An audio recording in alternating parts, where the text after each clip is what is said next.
Lucifer is a show which proved that you never know when success is going to happen. No one expected that Lucifer, a show with a bored devil who has a nightclub in LA, would have the success it achieved. But the amazing plot, spiced up with a more amazing cast, and of course, the thing we most enjoy, the appearance of Tom Ellis, the actor who plays the show's character Lucifer Morningstar, is what made people watch the show repeatedly.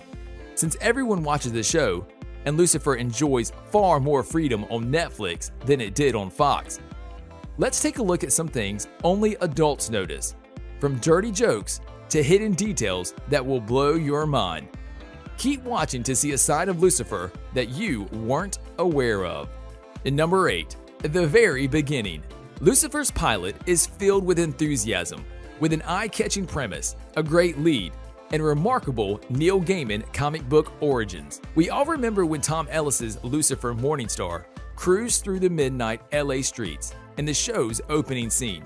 The devil's rock and roll blasting from his sports car was something that perfectly showed what kind of character Lucifer actually is. When the devil walks the earth, millions of things are crossing your mind. Why is he there? What does he want? And Lucifer has found a way to present to the viewers that he is certainly no saint. He always knows what satisfies him, and he doesn't stop until he gets the thing he wants.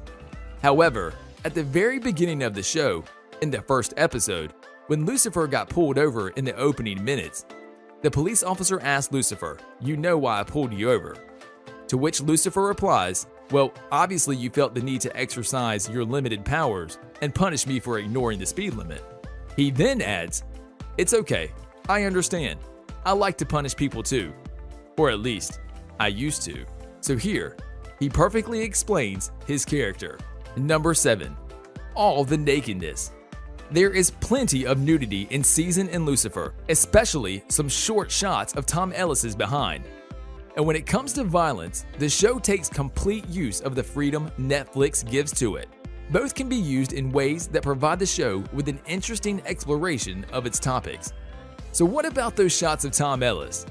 What about those particularly extreme scenes? Do you guys remember when Lucifer played the piano naked, with what many fans claiming that he smokes a joint? Well, that scene also sums up the character of our handsome devil perfectly. Number 6. Hedonistic lifestyle. In Season 4, there are so many things which are hard to notice.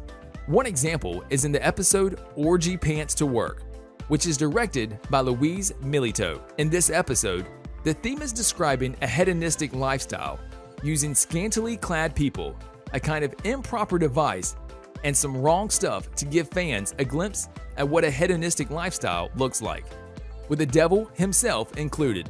This is only noticed by adult fans of Lucifer, and the episode shows just how Lucifer is at that period, which is a significant development in his story. In that same episode, though, Lucifer appears at a crime scene wearing his orgy pants, which is a pair of bottomless pants. At the moment, he doesn't have any significant meaning, but it does later when coupled with a scene on set in a nudist colony. All the special parts of the colony's residents, as well as Lucifer and Ella's, are covered in artistic ways, but not when it comes to their backsides. Number 5. O ye of little faith, Father. As we previously stated, nudity is not an easy subject to pass on film or television. The line between interesting and unnecessary is often thin, and the same case goes with violence. But of course, violence is a different subject. What's interesting is that graphic violence is almost more tolerable than nudity. A single scene that highlights graphic violence in Lucifer happens in the episode of O Ye of Little Faith, Father, which is directed by Jessica Borsicki. And it happens near the end of the episode, when Lucifer faces the counselor turned serial killer, Oscar. Angered by hatred for his past dependents and concern for the characters in the dark nesses, swings his own head onto the sharp end of a broken chair leg, ending his life. In some way, this is necessary to happen, as it puts importance on the fear other people appear to feel. It's a demonstration of the things people are ready to do to run from Lucifer and the evil that follows him. It also helped to develop the audience's view of Father Kinley and his character in particular, as he was capable to cause death without being in the room. Number 4. Yoga Girl. Linda is a perfectly written character. Her portrayal is always on spot in every scene and story.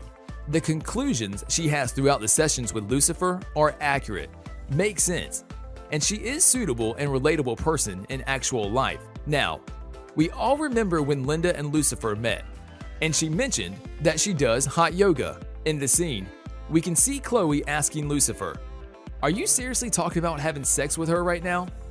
To which Lucifer replies, "Well, it won't take long." And then there's Linda saying, "I do yoga, hot yoga. I'm freakishly flexible. Wanna see?" Well, that was smooth. Also, let's give an appreciation to all those innocent souls that have no idea why is Linda mentioning yoga in this scene. Hot yoga. I'm freakishly flexible. Wanna see? Number 3. Attention to detail. Through Lucifer's promotion campaign leading up to its original 2016 airing, there was quite a piece of reaction. The religious community condemned the show for its depiction of their most famous biblical villain, and Christians claimed that the show mischaracterized the devil and ridiculed their ideas. You might not know, but there was even a petition sprang to cancel the show by the group 1 Million Moms, and according to the Daily Express, they gathered over 38,000 signatures before the show aired. Of course, that didn't stop the show, and even after its start, some people didn't give up. For instance, there was another petition sprang to remove Lucifer again, this time with over 100,000 signatures. The main protestation the religious community appears to have with the show is the description of Lucifer as a good guy. Let us know, what do you think about this in the comments? Now let's go on with how Lucifer appears unusually sexy in Season 3, Episode 4 of Fox's Lucifer Begins. He is in bed with a beautiful blonde who shares her deepest fantasy, which is to have sex in a ball pit at Chuck E. Cheese. Now, obviously, this is something only adults understand, and probably not suitable for children, so maybe the best thing would be to keep them away from this show. However, this beautiful blonde later freaks out as her husband comes home early, but Lucifer takes care of it. Of course, with his crazy ideas in this scene, he confronts the husband and acknowledges sexual encounters with his wife. In the end, however, he apologizes, since he finds out that her husband is a judge. Yet another thing that appeared throughout the show that has left the audience speechless was when Lucifer taught a group of teen delinquents how to sell weed. Oh, come on. Don't get high on your own supply. Don't get high on your own supply. Number 2. Not how things work. Lucifer was originally intended to end with Season 5, but after Netflix signed new contracts with series star Tom Ellis and showrunners Joe Henderson and Idley Modrovic, the series was resumed for one last season. Fans have been expecting the new episodes ever since Season 4 ended in May 2019, with Chloe, Laura German, showing her love for Lucifer while he was confronted with a choice of returning to reside over hell. Now that Season 5 is finally here, we're more than happy to binge watch it. But let's go back to when Lucifer found a joint and started smoking it at the crime scene with Chloe. If we ever look for a scene that perfectly sums up who Lucifer is, we're definitely choosing this one.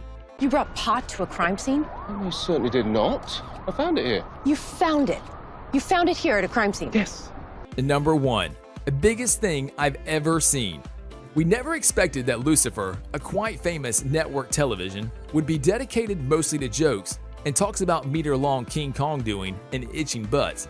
But in the end, it's Lucifer, so we have to get used to it. This subject could be easily noticed in an episode of that type of the show, where we can also see an exceptional character exploration about self-worth and identity. It's of course, in Lucifer's way, quickly making something out of nothing. The early moments of The One with the Baby Carrot feature a joke that is only understandable by adults. Later, there's this line that says, "That's the biggest cock Lucifer's ever seen." Then the micro-penis enters the episode, and there's a sentence we never thought we'd write. and this perfectly shows that the co-showrunner, Joe Henderson, made this episode using this kind of humor to the full potential. And here's one extra honorable mention. We all know that Lucifer might have chosen whom he fancied between Chloe and Eve for his love interest. And we got to admit that we love Eve since one of her best features is how honest she is. Eve told the truth about the apple of Eden, and the forbidden fruit was never an apple.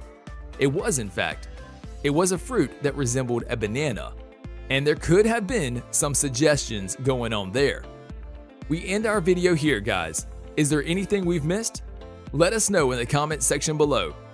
Make sure you like the video, subscribe, and hit the bell icon for more amazing videos such as this.